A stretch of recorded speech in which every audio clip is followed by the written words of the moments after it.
Mening güzel, tatlıq omaq balalarım, izchilar ailesiye hoş geldinglar. Peygamberimizning hayatını anlatıvatkan yeni bölüm bilen, yeni sizler bilen billa bolimiz. Bu bölümde Gülbala Muhammedning tağısı Abu Talib bilen yaşagan qissini sözlep berimen. Buludundaqda tayyor boldinglarmı? Başladık emse. Abu Talib dadisi Abdülmuttalibning vasiyatiga binoan Gülbalani yeniga oldi.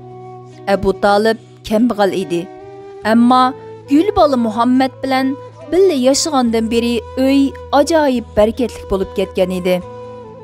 Gülbala bilan birga dasturxonda tamoq yesa, oiladagi hammaylar to'yib o'rnidan turadi. Gülbala kelgandan beri uyda ajoyib bir huzur, xushallik bor edi. Tağısı Abu Talib onunğa bək yaxşı muamil qılatdi, köngül bilatdi. Abu Talib ticaret qılatdi. Bir günü ticaret üçün səfər tayyorligini qılıvatqanda Gülbalaning köngli bək yerim boldi və boynunu qısıb turaddi. Bunu görген tağısı Gülbalaga qiyalmay. Onu almay turub, heç bir yer ketmeymen. Bunundan keyin hergiz yenimden ayırmayman, dedi. Gülbala naiti pek xushal bolup, tağısı bilen billa Şam'a qarab yolga chiqdi. Ahiri Şam'a yaqin bir yerdeki Busra degan yeziga kelganda aram aldi. Aram ilayotgan vaqtida uzoqdan bir kishining o'zlariga qarab yugurib kelayotganligini ko'rdi. U kishi kelib, "Rahib Buhayra sizni tamoqqa taklif qildi", dedi. Ammo Rahib Buhayraning nima uchun tamoqqa taklif qilganligini bilmaydi. Rahib Buhayra ko'ngli nihoyat yaxshi xristian olim edi. Dunyodan o'zini tortib, talat-tuzlarga ko'p chiqmaydi. Kunlarini ko'proq ibodat bilan o'tkazadi. Balki hayotining oxirgi kunlari bo'lishi mumkin edi. Bu monastirda qo'ldan qo'lga o'tgan bir tarixiy din kitobi bor edi. U kitobda kelmoqchi bo'lgan oxirgi payg'ambar haqida bir qism ma'lumotlar bor edi. Kitobda yozilganlarga qaraganda kelmoqchi bo'lgan oxirgi payg'ambar Makkada dunyoga keladi. Tex tug'ilmay turib, dadasi o'lib ketadi. Uni cho'ng dadasi himoya qiladi. Uningda sirt dumbisida payg'ambarlik muhri, ya'ni tamg'isi bo'ladi.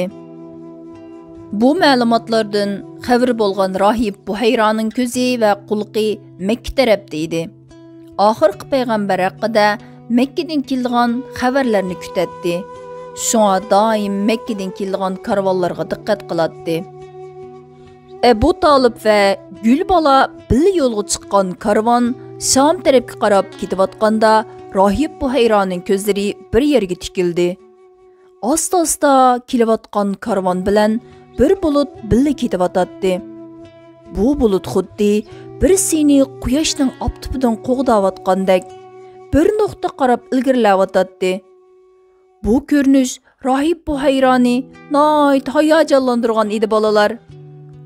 Bu ajoyib voqeaning hikmatini bilish uchun bu karvonni tamoqqa taklif qilgan edi. Kunlardir uzun safar qilib kelgan karvondagilar bu taklifni xushallik bilan qabul qilgan edi. Karvondagilar monastirdagilar hozirlagan tamoq dasturxonida ishtoh bilan yeb ichayotganda Rahib Buhayra hammaylanga birma-bir qarab chiqdi. Ko'zi bir narsani izlayotgandek qiladi. Bu vaqtda karvonning ustidagi bulut yana turibdi. Rahib Buhayra izdiginini topolmagandan keyin karvondagilarga: "Ey Quraysh jamoati, ishinglardan tamoq kelmagan birisi qoldimi?" deb so'radi. Qurayshlar bo'lsa: "Tamoq kelmagan hech kim qolmadi. Faqat bir kichik bolani uloqlarga ko'z quloq bo'lsin deb qo'yib qo'ygan", dedi. Rahib Buhayra: "Unimi chaqiringlar, dasturxonga o'mi qitilsin", dedi. Derhal berib Gülbalani chaqirdi. Gülbalı Muhammed tamaq yeyish uchun monastirga qarab bangan vaqtida ustida soy tashlab turgan bulutmu tang harakat qildi. Rohib Buhayra izziginini topgandek nihoyat xushal bo'ldi. Chunki udulida monastirda qo'ldan qo'lga o'tgan tarixiy kitobida kelmoqchi bo'lgan oxirgi payg'ambarning aloyidliklari bor bo'lgan bir bola turadi. Ko'zlarini tamoq yeyotgan gul boladan uzalmayotdi. Qandoqli bo'lmasin, bu bola bilan paranlashish kerak edi. Oxiri yeniga berib salom qildi va savol so'radi. Rohib Buhayra so'raydi, gul bola javob berdi. Shunchalik ochiq bo'ldiki, kitobdagi yozganlar birma-bir mos kelgan edi. Bu vaqtda nemish bo'lganligini bilish uchun Abu Talib keldi. Rohib Buhayra Abu Talibga qarab, "Sen bu bolaning nemisi bo'lasan?" deb so'radi.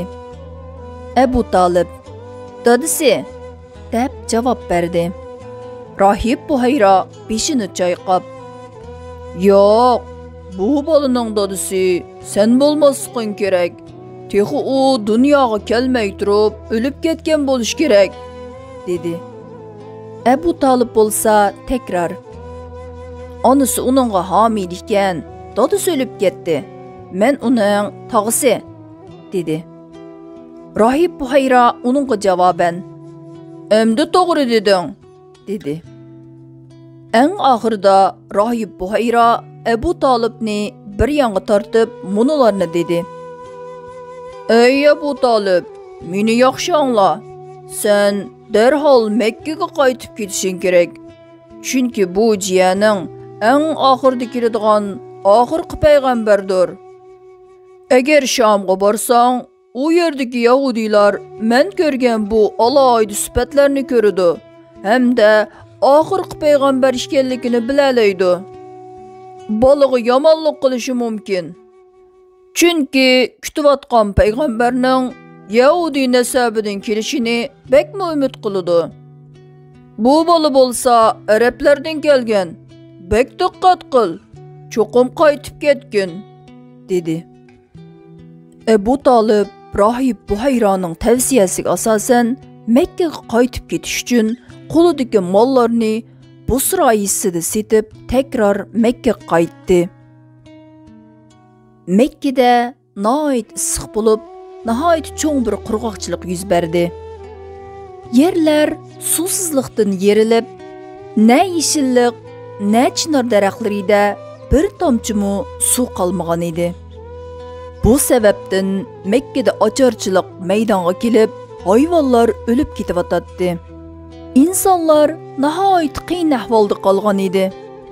Ular Abu Talibga, "Ey Abu Talib, qurg'oqchilikni ko'ryapsan, duo qilayli", dedi. Zodi qila oladigan boshqa ishmi yo'q edi. Abu Talib gul bolaning qo'lidan tutib, Ka'baning yeniga keldi. Ka'baning egisi bo'lgan Allohning gül bolaning duosini qabul qilganligiga ishonadi. Abu Talib gül bolaning qo'lini o'zining qo'li bilan birga echib, Allohga yomg'ir yog'dirish uchun duo qildi. Texi qo'lini pastga tushirmay, to'rt tarafni qor bulut qopladi. Shundaqla qurg'oq tuproqqa rahmat tomchilari tushishga boshladi. Bu yomg'ir ta'sirida yerlar qaytadan yeshil bo'lishga boshladi. Chinarlar qaytadan jonlandi. Makkada qaytadan mo'lchilik va barakat bo'ldi. Hammaylar xushal bo'lgan edi. Abu Talib Allohga uzun duo qilib shukr qildi. Bu bölüm shundoq qilib mush yerda tugadi. Barcha umoqlarning astoydil anglagani uchun rahmat aytaman. Keyingi son programmamizni ko'rishgacha sizlarni Allohga topchidim. Xushvaqt bo'linglar. Gül Ahmedim, canda canan Muhammedim, kurban bulsun canım tenim, yolların Gül Ahmedim Canda canan Muhammedim Kurban bolsun canım tinim Yollarınga